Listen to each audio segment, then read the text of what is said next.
Right on. Glad we are all here. My voice is already kind of trailing off a little bit. So this month, Julie had said it was, I think the 4 remembrances or the 5 remembrances. And for just a second, I thought, well, maybe she's referring to the 4 remembrances, and I was on the wrong remembrances altogether, which is, a normal thing for me. I'm usually doing the wrong thing, and it still works out somehow anyway. So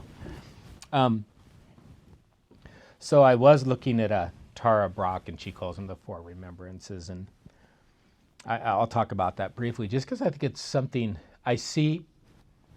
I'll have my mini story around that, and then I'll talk about the 5 remembrances. Since there's only a couple more meetings, I will do that. We'll have them, and we'll have a chant, and we'll be just all blissing out and ready to share our recovery and our practice. So my story is I've said to students that meditation saves lives. And I was meaning their lives. Because, I get, and it wasn't literal, right? I'm not going to go post it on my students, but I don't really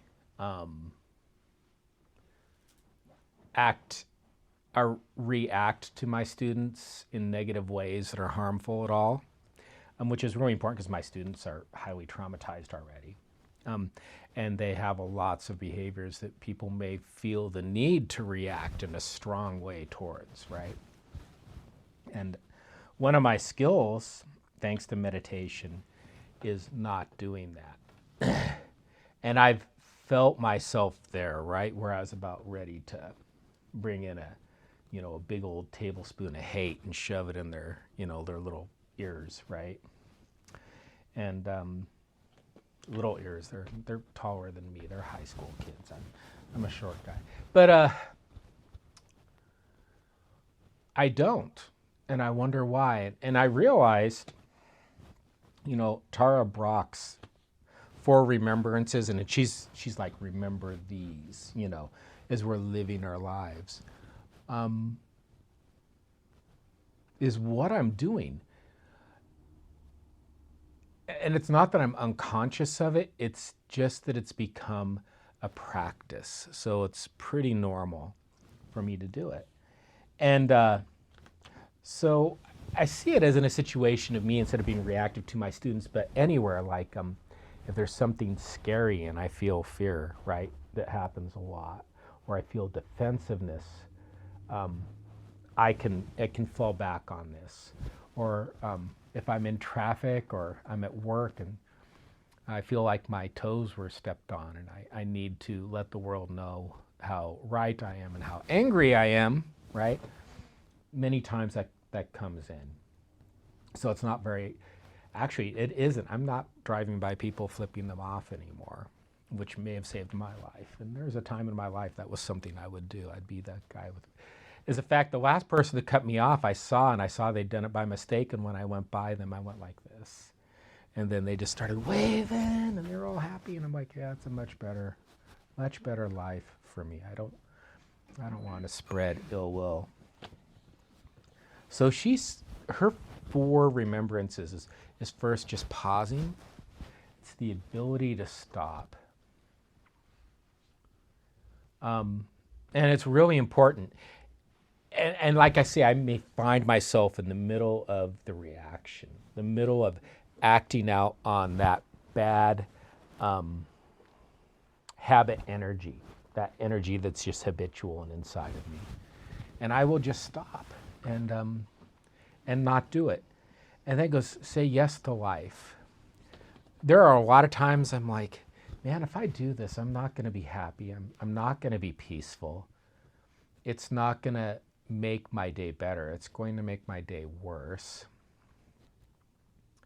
And there are those thoughts. It's like I don't want to live that way. I want to do something different. So I will just take a breath and just say yes to life, and then turn towards love.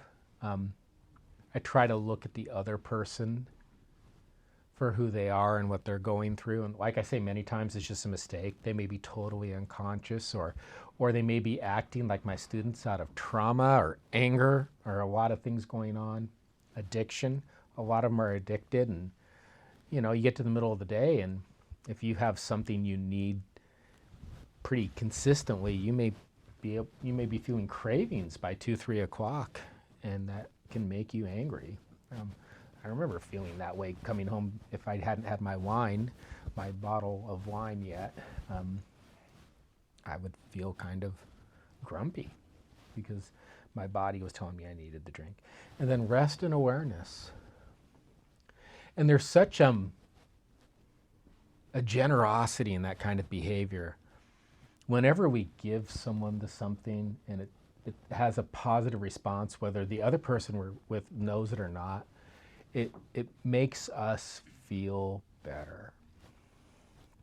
It's always so much better for me to give that space for myself and for the other person, and to not worry about, for me, a big one is worry about being right or getting the upper hand. And so those are the 4 remembrances according to Tara Brach. And if you ever want to look it up, it's online. There's a whole book on it. It's great stuff. And Tara Brach she's a practitioner of Buddhism too. Now for the 5 remembrances, the one I'm used to.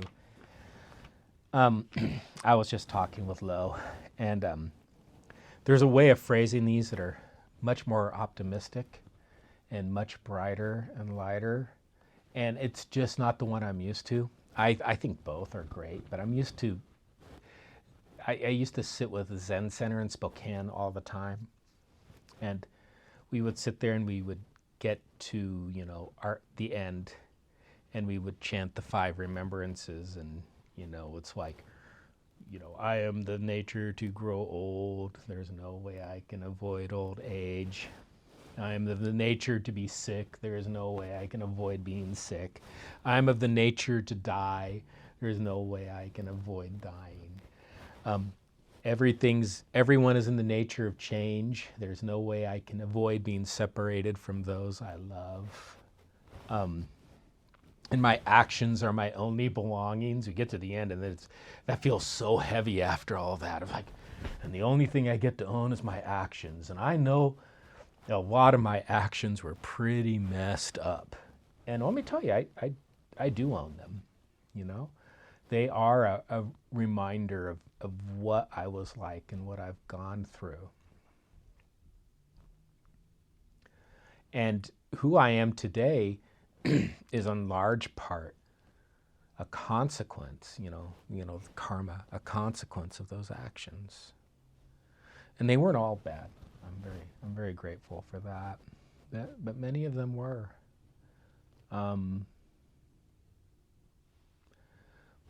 My wife, I was going through this, was telling me the story. She has a friend she works with, and her husband drank the same way I drank. I tried to keep it hidden from my wife, and he was trying to keep it hidden from his wife. So he'd go out to the garage and drink.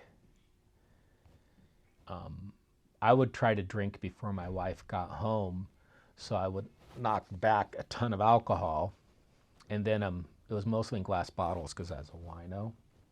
So I'd had cases of wine hidden in an area of the house that I could replace in our wine rack, the wine I took out, and then I would take the wine and put it in the recycling. But then I realized my wife would see the recycling, so there's some Mormon neighbors we had. I took all the wine bottles down there and threw it in their recycling. And I'm sure they were wondering, what? Someone in our family drinking a ton of wine? Because this is a real ass load of wine bottles in here. I mean, it was probably pretty filled up by the end of the week. And he's doing the same thing, and it's someone I know and someone who I like and respect a lot, and I know they have a lot of goodness in them. A lot of goodness, and have done amazing things. They don't want to talk to me. And I would be very compassionate, but I think it's scary to talk to me because it'd be hard to lie to me. I know what it's like. to have that urge to drink that much alcohol. And as a Buddhist, I would say there's no way we can escape these actions. What we do is what we own, right? And I can say that compassionately and again say, you know, there is a way. Obviously, if I can stop drinking for as long as I've stopped drinking, I believe anyone could, and I honestly do. And we all heard, I admitted I was a pathological liar. Some of you heard that, and have been in the past, and how I tried to hide my alcoholism, my dishonesty with that. But going back to, I cannot escape my actions. So, yeah, when my wife said I didn't sign up for this, and somehow I heard, it was great. And that's because I meditated during those years. I would love to take a survey how many people have meditated drunk or high. I did it a fair amount of times. I have. It's weird because I will be really aware of my state of mind and what's going on with the substance I may have taken. I'll be more aware of it. But I do know what that's like.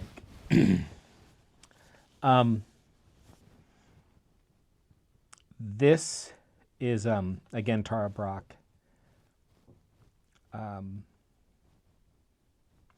I've been listening to the Stoics a lot, and the big one is, as far as death goes, is memento mori. Basically saying, remember, we will die. And it really changes my whole perspective on life when I live with that. So I think that every day, not in a gross or negative way, not like, I'm gonna die, you know, but just being aware. This is not a permanent residence. This is me living in this body is not a permanent condition. And what happens after that, I don't know, right? So I remember that because it makes me value my, not only my practice, not only compassion, but also my sobriety. Because I'm more mindful without that in my body. She wrote this as a remembrances, and I think they're very great. May death be an advisor. I'll say that again. May death be an advisor. May the wisdom of impermanence help us to remember to live this moment, this day, from loving presence. May the wisdom of impermanence help us to remember to live this moment, this day, from loving presence.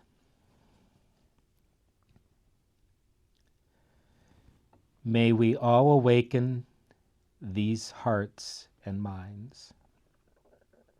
May we all awaken these hearts and minds. May all beings everywhere be free. May all beings everywhere be free. Yeah, not me flipping off people because I'm upset, but me thinking may all beings everywhere be free. That's what I want to think. That's the better path with the better outcomes and the behavior, my actions that I want to own.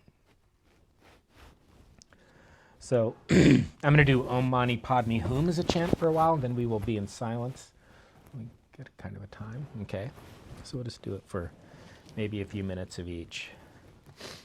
And you can just follow along in your mind. If you don't like the chant, you can just meditate quietly.